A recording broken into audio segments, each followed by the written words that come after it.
All your favorite wrestling shows rolled into one.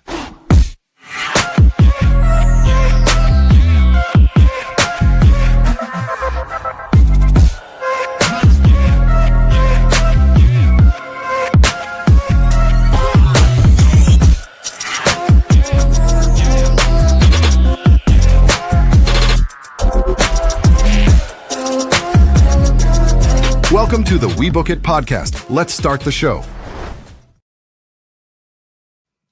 Complete anarchy, complete chaos erupted on NXT tonight. Oh my gosh, bro, this was insane. And we have been waiting for it. We have been calling for it. I've been doing Who's Next with NXT now for at least 5 months. And I've been telling you guys it was coming. And oh my God, it finally happened. The boiling point finally tipped over, and TNA finally made their statement, made their move.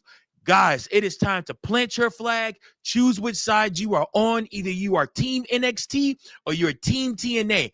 I happen to love them both, but I'm riding with NXT if it means riding for the right side. That's right. This was amazing. Once again, Shawn Michaels continues to book the best damn wrestling show all week long. NXT, man, is bar none the best wrestling you can watch.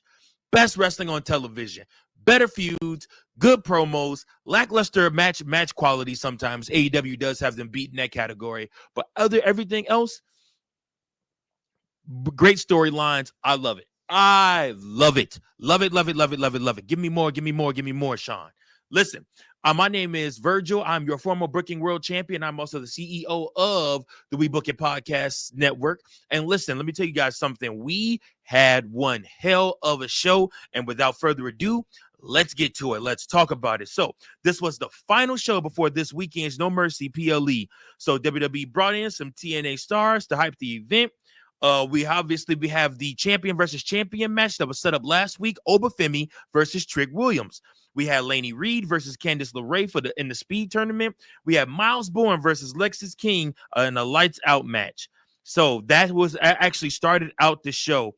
It would be the lights out match where Alexis King defeated Bourne. I'm sorry, where Bourne defeated Alexis King in this match. So this show opened up with a recap of last week's Homecoming episode when we finally went live in the arena. King was making his entrance when Bourne shut off the lights and the performance center to attack him. King fought back, but once they got to the ring, Bourne regained control. King hit a running knee to send Bourne into the steel chair to get the first 2 count of the match. He kept using the chair to inflict damage, but he couldn't seem to keep Bourne down for the 3 count. Again, this feud has been going on for a couple months now. It started back with Alexis King making fun of the fact that Miles Bourne was obviously deaf and had language issues. But at the same time, you know, Bourne is trying to show everybody that he can be a wrestler and a good superstar. And he is a good wrestler and a good superstar. The match itself wasn't that bad, but like I said, with it being a lights out match, that kind of hurt the presentation of the match. But outside of that, though, it was still a good match. Bourne got the win by putting King through a Slim Jim table and with a jumping takedown. Again, like I said, it was really, really cool to watch with this match and to see these two go back and forth. Hopefully this ends everything and Miles Bourne can move on to the NXT North American Championship or something of the sort, because like I said, I think that guy has money written all over him.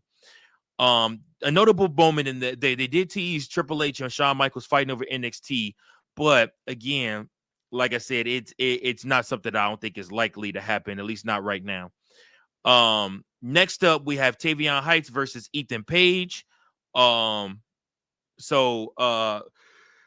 time in action, Page defeated Tyler Breeze at NXT Homecoming, whereas Tavion Heights defeated Page on the NXT on the September 9th edition.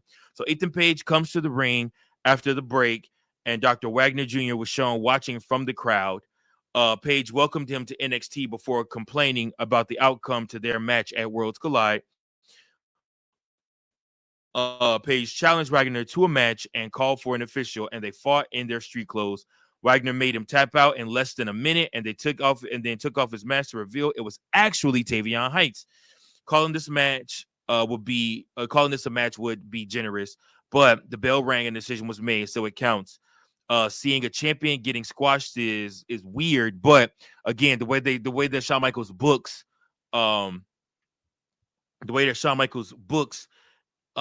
Ethan Page, kind of, he's like that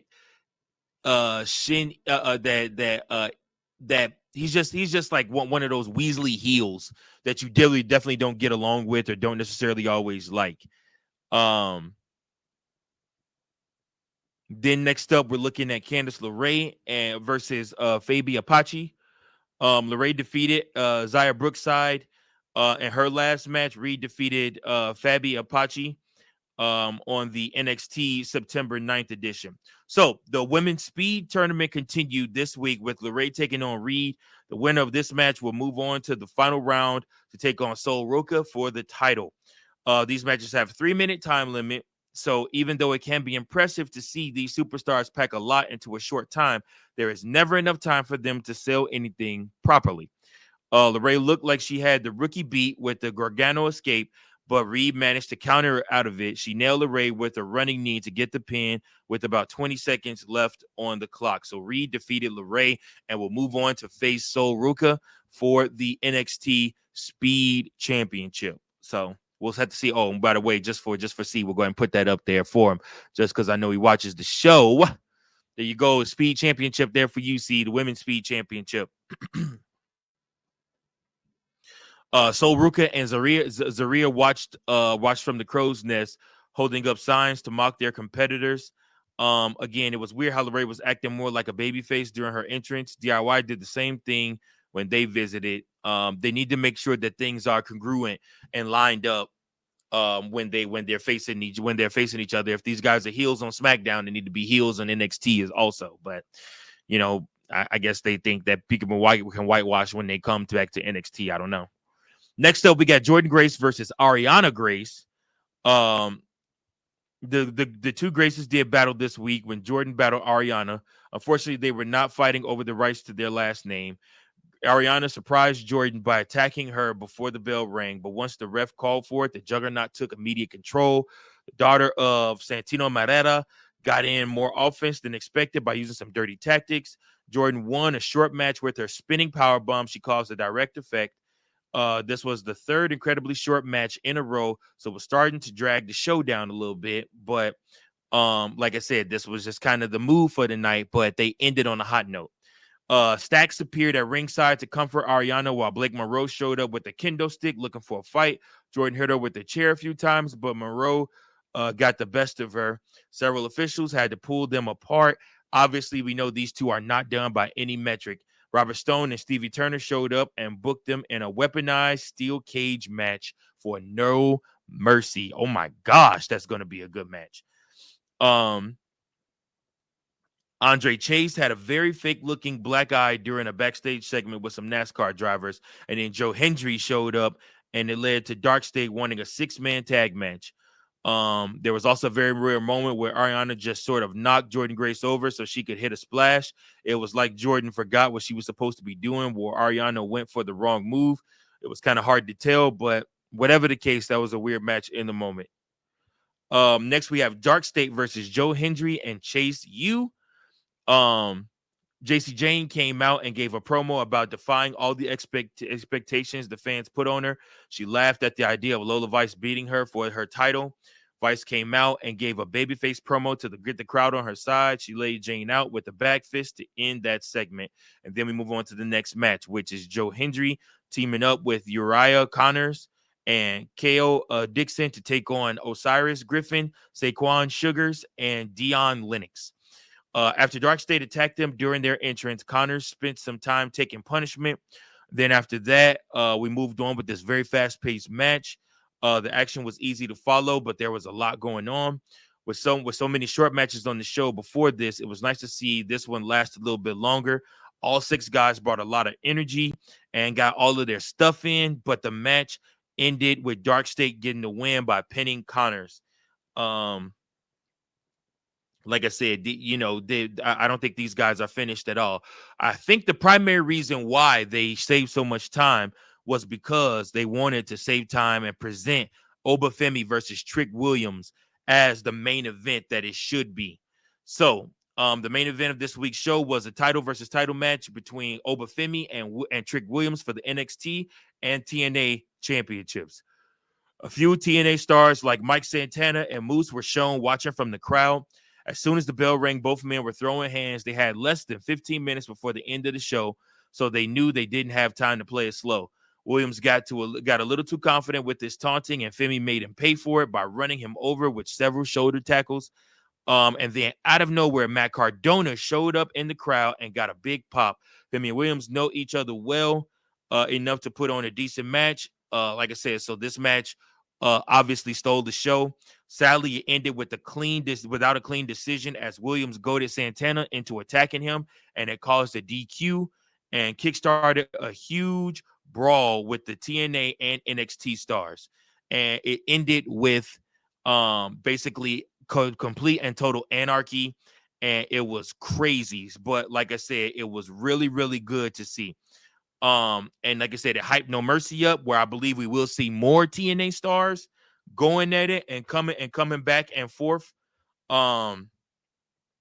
And again, like I said, it was just one of those shows where you're just like, man, this was a really, really great show, and it left you at the end wanting more. I'm telling you guys, consistently, week in and week out, Shawn Michaels is booking the best wrestling television that you can watch on the airwaves, guys. It's not even a question. And like I said, I think that we might add a new segment to the Sunday show where I have the fellas choose who was the booker of the week. And yeah, we'll have to see what happens. So, but listen, I appreciate you guys so much for tuning in to this episode of the We Book It podcast. Who's next with NXT, a We Book It production. Thank you so much for your time. Please make sure that you like, share, and subscribe. And let me know how the show can be better. Let me know your thoughts on the show, what matches you liked, what matches you didn't like, how'd you like that ending. And again, keep those booking pencils sharp.